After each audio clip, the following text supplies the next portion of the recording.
capitalize that and bend me over, bend me further, okay? But as I come across, I'm elongating my opposite side, but I'm not compressing my dominant side. Yeah, okay? I can't really push him over like this. Yeah, Right, so if you were able to like come up into his armpit. What do you Here or here? That one, yeah.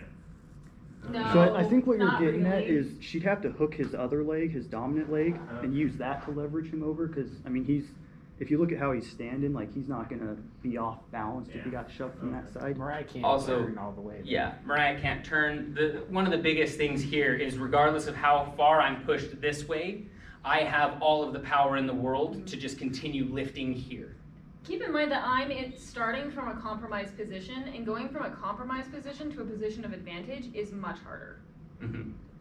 I will say that as I go for this, if Mariah were to like literally leap around my body, serpentine, like wet fish her arm out of this lock as I'm going to press for it, and then she could get in front of me. No, I'm serious here.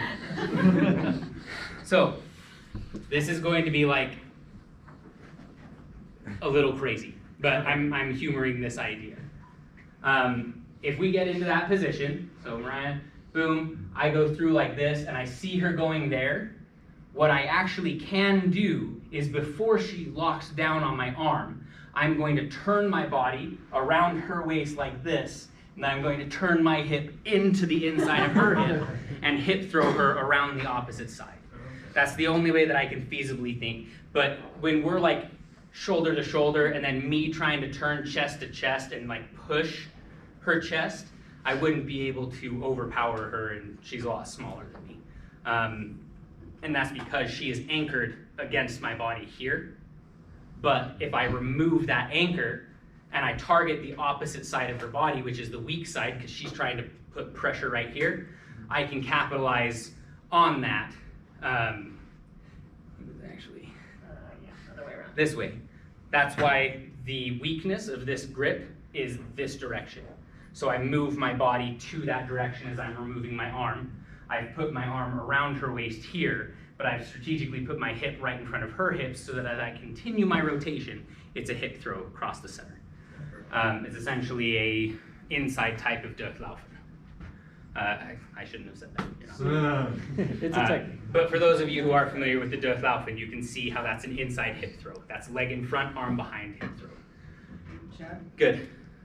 MJ. As the victim, if you were to like disengage your left arm, just like from it being locked, and you like try to slide it out, would that be better when you're going around their body? Like, I'm humoring the idea a little more, but like you kept your arm down there when you grabbed her. Would it be better to get your arm out of, but from between her arms, or? If you can. Okay. Yeah, we're kind of running down a tunnel right now. Or in The general, correct would it be answer, better if MJ. she's going that way, would it be better to get your arm out? No, I see what you're saying. The correct answer is if Mariah is in that position, over and down, like this, you're saying get out and then throw her.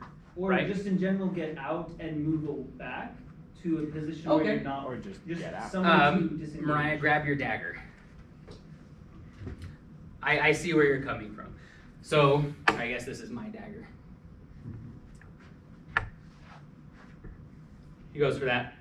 Why would I try to serpentine back out of this? Because if I try going, I have this stick that's going to get locked. No, you keep going, because this is real time.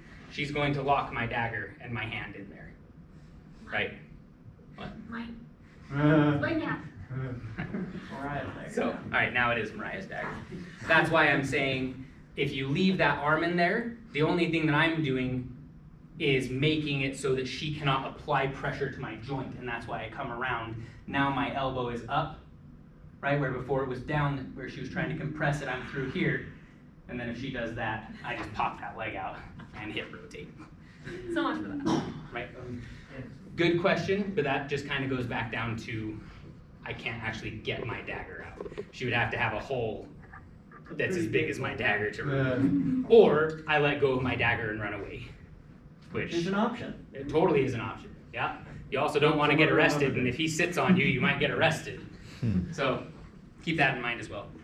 All right, we have a couple more minutes. It's probably not enough to do another play or get into another attack and the counter. But do you guys have any questions in general on the plays that we went over today? That's good. You guys feel pretty confident in them? So far. Pretty straightforward. All I right. don't know enough to know what I don't know. That's fair. I mean, technically nobody does, right? Eventually we'll get there. Good. Okay. If you guys have a chance, and if you found this interesting, go ahead and crack open this book. This is from our library. Monica, we have it on the drive. Yes. I will. Go for it. I'll send the link. Okay, sweet. And yeah, if you have any questions, let me know. We're not gonna do our circle because there are a lot of us and we all kind of learn like the exact same things. Monica? Oh, I just wanted to remind everyone, if you do practice these, make sure you go slow. You get consent to be like, can I apply more pressure? Don't go fast, don't go hard, because then that's when bones break, is when you're being stupid. Right. Yeah. Makes sense. Yeah, these are bone breakers. That's yeah, dislocators and breakers. That's Kind of like knee kicks, right? Yeah. Can be done, but we also, want our friends to come back to HEMA, and we also don't want to get arrested for violence and all that stuff. Remember, we don't have rules about pain compliance. It's, with our stuff, it's too easy to surpass the pain compliance line. It's like, yeah, I knocked him out. I absolutely concussed him and fractured his skull because I hit him in the back of the head in a fencing mask.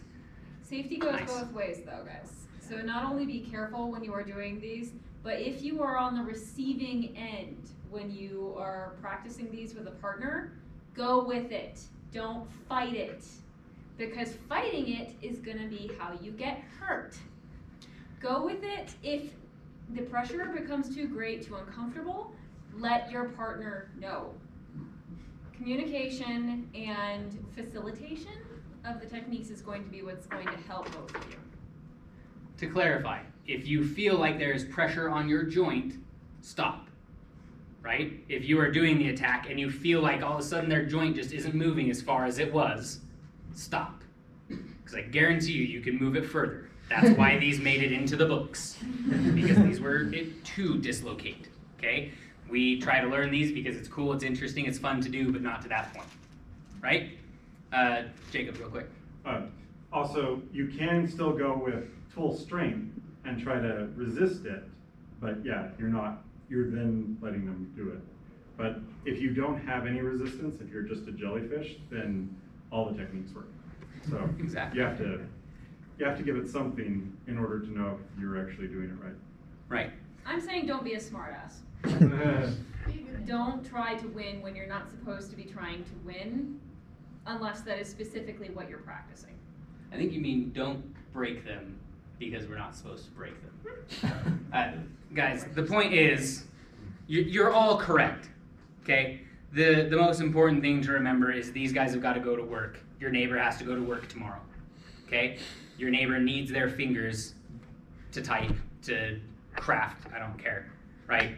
We're good to our friends, but that doesn't mean that we, like you guys were saying, it doesn't mean jellyfish, doesn't mean, dead fish all over the place. We do try to win, but that's why we practice control, right? That's why we practice powering through the bind, but if you recognize that now you're gonna hit them in the head, you miter that strength so that you do hit them in the head, but you don't dent their fencing mask, waffle them, and give them a concussion at the same time. Does that make sense? Yes, sir. Sure. Control in everything we do.